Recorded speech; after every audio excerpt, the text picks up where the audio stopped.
is in some way harmonious, is in some way right, is in some way an integral part of the universe.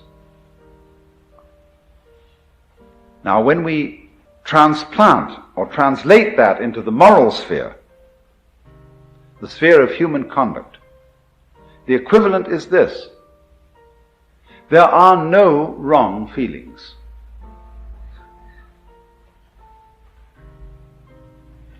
There may be wrong actions in the sense of actions contrary to the rules of human communication. But the way you feel towards other people, loving, hating, etc., etc., there aren't any wrong feelings. And so to try and force one's feelings to be other than what they are is absurd, and furthermore dishonest.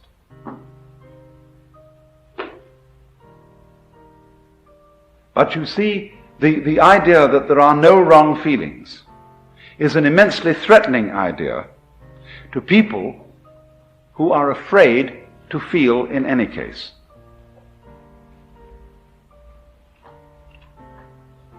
And this is one of the peculiar problems of our culture,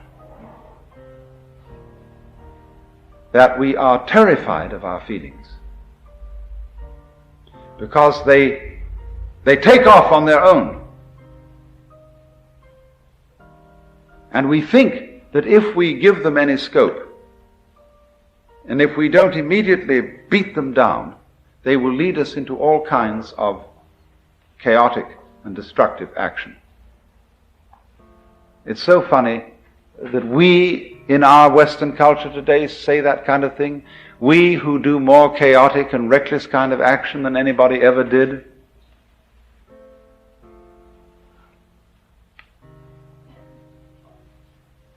But if, for a change, we would allow our feelings and look upon their comings and goings as something as beautiful and as natural and necessary as changes in the weather, the going of night and day, and of the four seasons, we would be at peace with ourselves.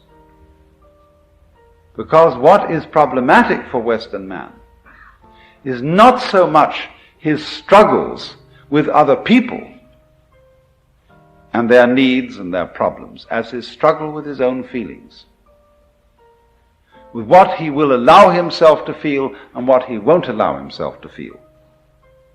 He's ashamed to feel really profoundly sad, so much so that he could cry. It is not manly to cry.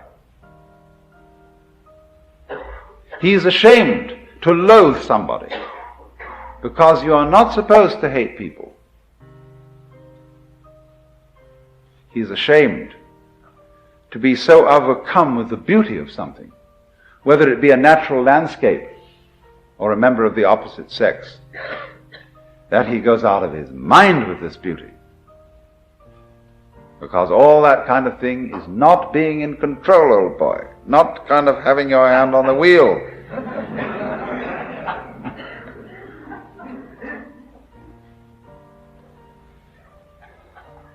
But it is because, you see, we don't go with that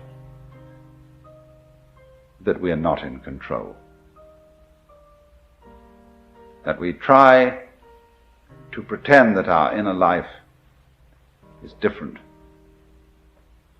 So I think this is the most releasing thing that anybody can possibly, what you should do.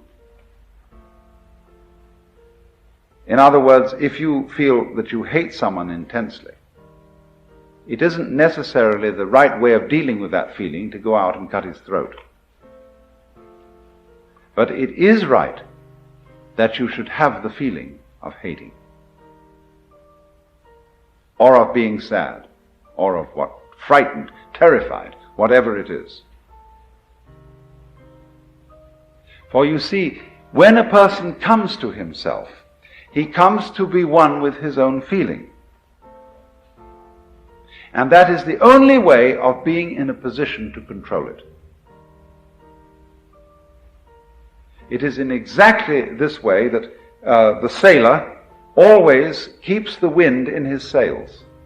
Whether he wants to sail with the wind or whether he wants to sail against the wind, he always uses the wind. He never denies the wind. Well, and it's exactly that same sense that a person has to keep going with his own feeling. And when we apply that to the moral sphere, what is what one feels genuinely.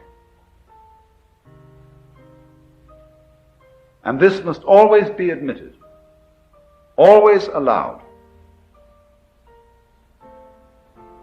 It doesn't mean to say, let me emphasize this, it doesn't mean that we always are therefore compelled to act upon the basis of what we feel. That is to say, to kill the person we hate. Hatred does not necessarily lead to violence. It is unacknowledged hatred that leads to violence. Honest hatred can be expressed in much simpler ways. But the expression, the recognition, the acceptance of what is honestly felt is the moral equivalent of the vision that whatever exists is a manifestation of the divine.